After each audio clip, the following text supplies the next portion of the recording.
August 2nd, 1989. The Berlin Wall still stands. Ronald Reagan called the Soviet Union the evil empire just years earlier. 40 American teenagers, high school kids from across the United States, are riding in a bus deep inside the USSR on a peace exchange trip. Suddenly, a massive runaway truck is heading straight for them at highway speed. Death is seconds away. But two ordinary Russian traffic cops do something no Hollywood script would dare invent. They deliberately crash their own car to save the American kids.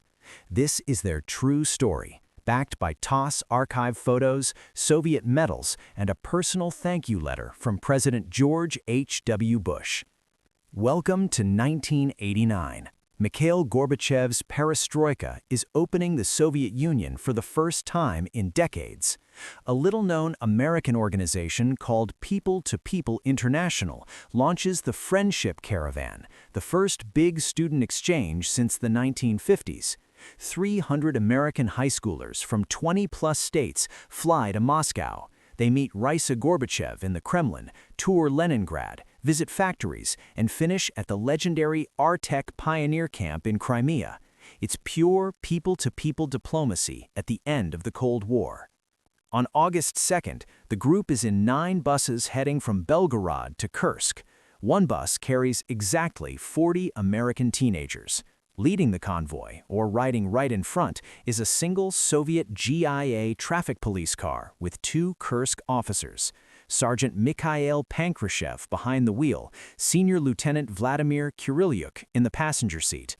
Both are ordinary family men. Pankrashev has a wife and young son. Kyrylyuk is a senior lieutenant with years on the force.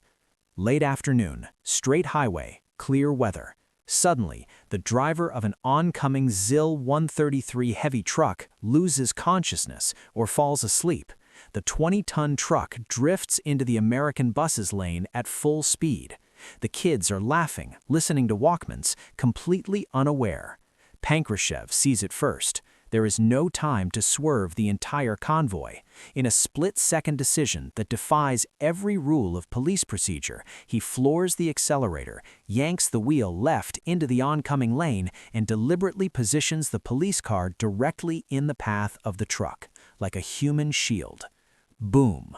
The truck smashes into the police Volga at 80+ kilometers per hour. The police car is crushed. Both officers are badly injured. But the bus behind them, not a single scratch. Not one American teenager is hurt. Pankrashev later broke ribs but recovered. Kyrylyuk suffered worse injuries and was forced to leave the police forever. To this day, Pankrashev never claimed sole credit. He always said, "We decided together." The teenagers are in shock. They realize what just happened. Soviet authorities move fast. Both officers receive medals, cash bonuses, and certificates of honor. Pankrashev is promoted on the spot to the special rank of Starshina, or foreman, and given a long-awaited apartment warrant, the ultimate Soviet dream. The story stays mostly inside the USSR until the American kids get home and start telling everyone.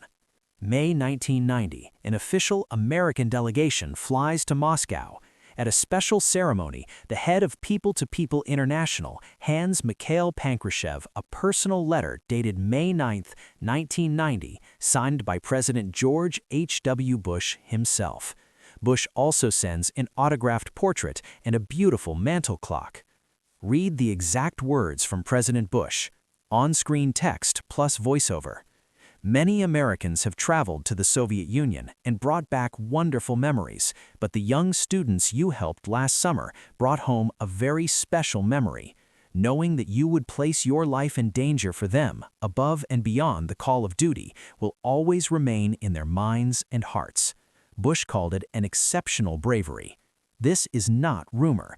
This is documented in TASS archives, the Kursk Regional Administration records, and the original letter preserved in Russian state collections. Pankrashev continued serving in traffic police until retirement. He passed away in November 2020 at age 68 from heart issues, the same heart that once beat to save American children. Kyrylyuk lived quietly after leaving the force.